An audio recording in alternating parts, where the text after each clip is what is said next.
Welcome down to the Malted Man Cave. Tonight I'm going to be doing a laid-back, quick review of Glenfarclas 21.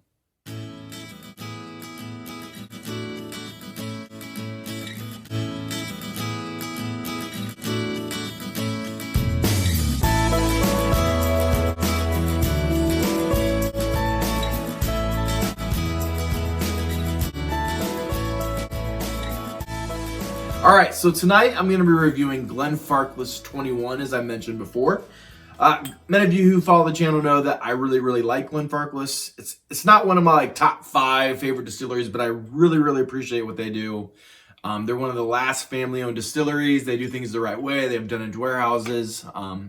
They do chill filters sometimes that I don't like, and they don't always have really high ABVs. They do have some. They're kind of like hit and miss. Like half their expressions aren't chill filtered, and they do like higher ABVs, but then some of them in the core range, like the 10, the 12, the 17, the 21, and the 25, they're lower ABVs, and I think they do chill filter. In fact, I think that's one thing that I'm really surprised that they don't do that, because everything else is like old school, like done, like they do things the right way. So I'm really not sure why they do that. If they did that, it would take them even a notch higher, in my opinion. But family-owned distillery, they have direct-fired stills, which, if you don't know, it's a lot of distilleries, their stills have like coils on the inside. It's internal heating.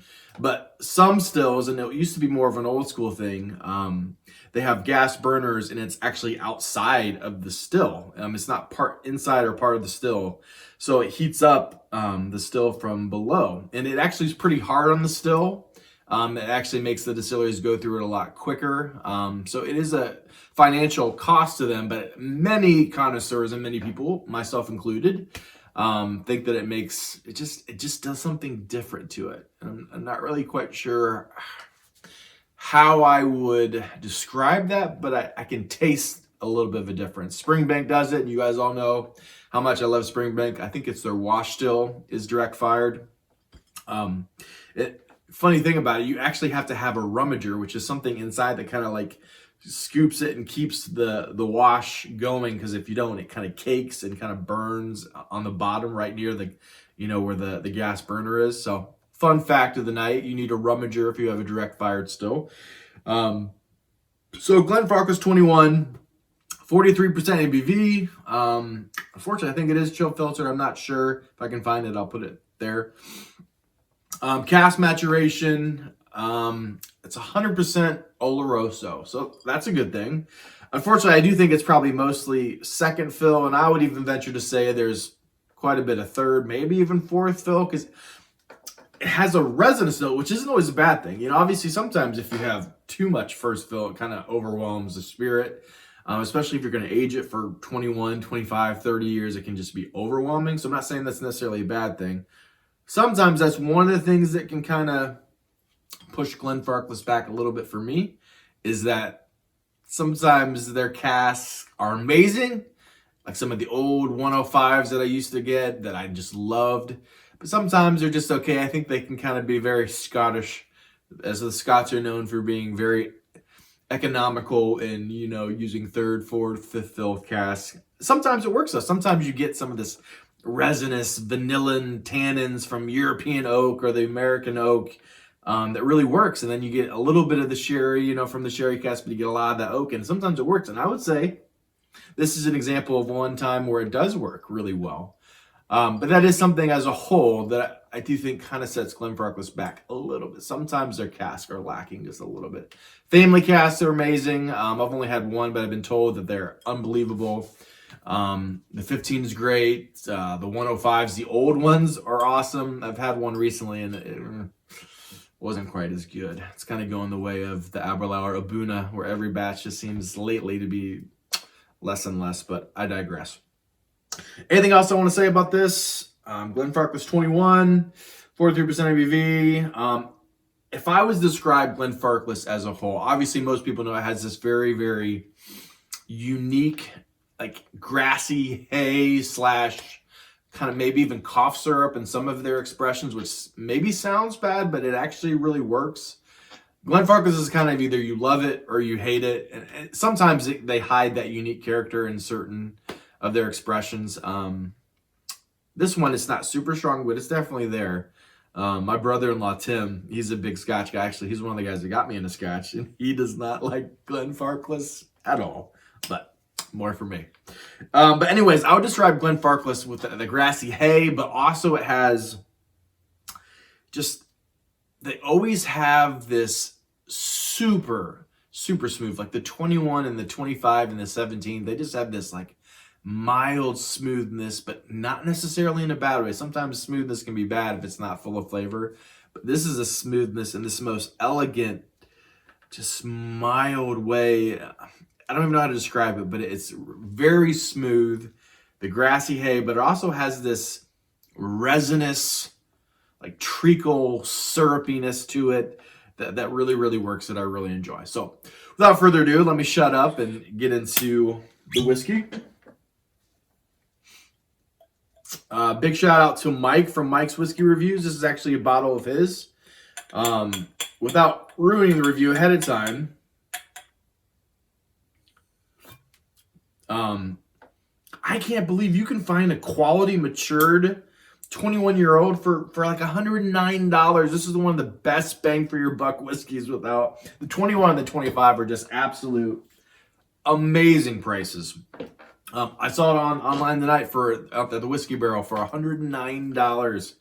That is a steal. Yes, I wish it was 46% ABV. Wish it wasn't chill filtered, which I'm pretty sure it is chill filtered, but $109 for a 21-year-old age statement with good or decent, sherry cask.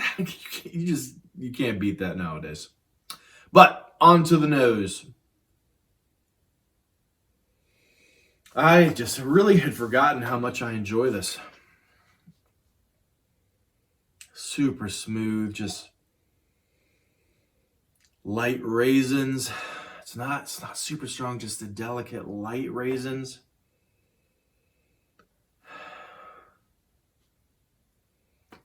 Like cherry wood, like almost like a cherry wood cabinet and sawdust. I've only got this a couple times, but I get like, it's almost like damp leaves, like in autumn, in the fall in Ohio, just like after it rains, just damp leaves. Then you get that syrupy caramel treacle, like Werther's Original candies. I don't know if you guys have that in Europe or in other parts of the world, but in the States we have Werther's Original like caramel candies. It's like toffee-ish, caramelish, just really good. It's not super intense, but it's definitely there. Sticky dates.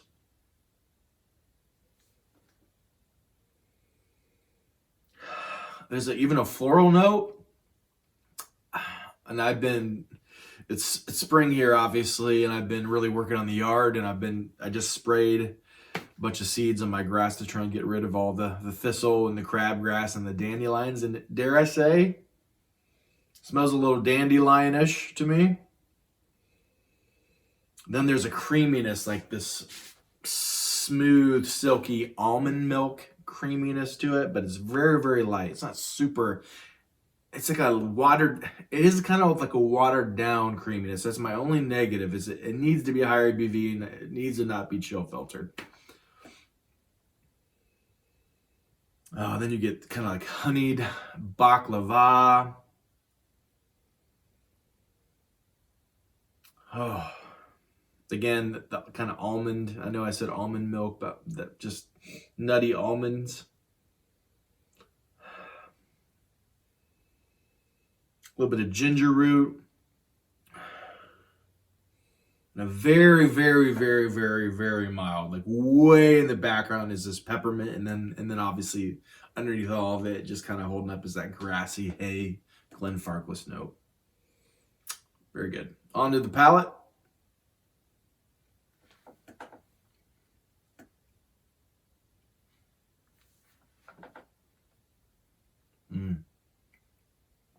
Again, it's just this smooth, just light raisins. It's cola note, but it's almost like you get like a cheap generic like RC cola, not Coca-Cola, but just a cola pop, but it's like flat, like a flat cola pop soda. or if you're in the South, Coke. Even though if you say Coke in the South, it doesn't necessarily mean you want Coca-Cola. It means you want to pop, and then you got to specify. I know. It's crazy.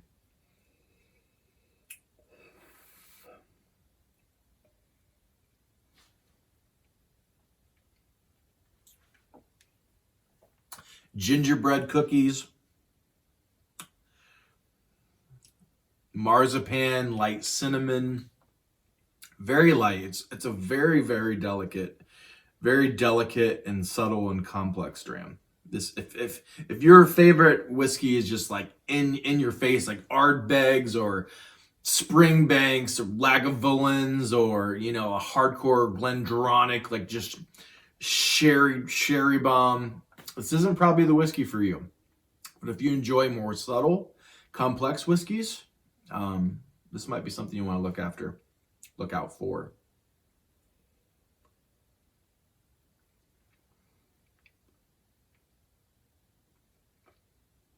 Again, there's that damp leaves and bitter oak. There's a bitter resinosy, is that a resinosy?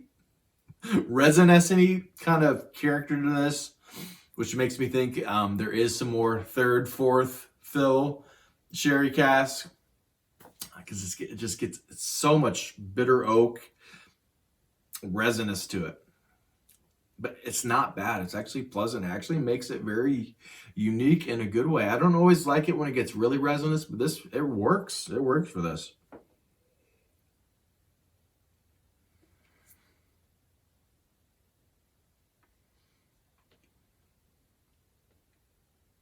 Again, honeyed baklava, and then that grassy hay flavor. All right, so the finish, you know, it's very mild, it's medium. It's not gonna last forever, but there is kind of this resinous bitter oak with a little bit of like light raisins, a little bit of like that honeyed baklava, a little bit of, no, the damp leaves aren't there. A little bit of just light cinnamon and gingerbread, like ginger snap, that just is kind of there lurking. It's not strong and it doesn't stay forever, but it doesn't go away quick. I really thought for 43%, and then it is a really smooth whiskey, and it is chill filtered, I'm pretty sure. I thought it would go away quicker, but it's there. It's more of a medium finish. And guys, I think this would be incredible. That cask strength, a little bit of grapes there on the finish now. A little bit of grapiness. I think this would be really, really, really special at cask strength and not chill filtered. Maybe a few extra second fill casks on top of the third and fourth fill Oloroso sherry cask. I gotta be honest with you, this has really surprised me. So Mike from Mike's Whiskey Reviews, thank you for giving me this bottle. I appreciate it. I need to go buy another bottle for myself at $109. I think I'll be doing that very soon. Big shout out to Glenfarclas. I love what you guys do. Keep up the good work. Love supporting family-owned operations. So this is going to be an 88 out of 100. Really, really incredible for a 43% ABV whiskey and probably chill filtered. It really stands its own. So Malted Man Cave approved. You guys should go out and get it if you like sherry whiskeys and you like complex, subtle, smooth whiskeys. As always, thank you for joining. Please like, subscribe. Please hit the notification bell. I think Dave and I are going to be doing a live stream tomorrow evening, if I'm able to release this tomorrow during the day. But yeah, remember, Scotch is king.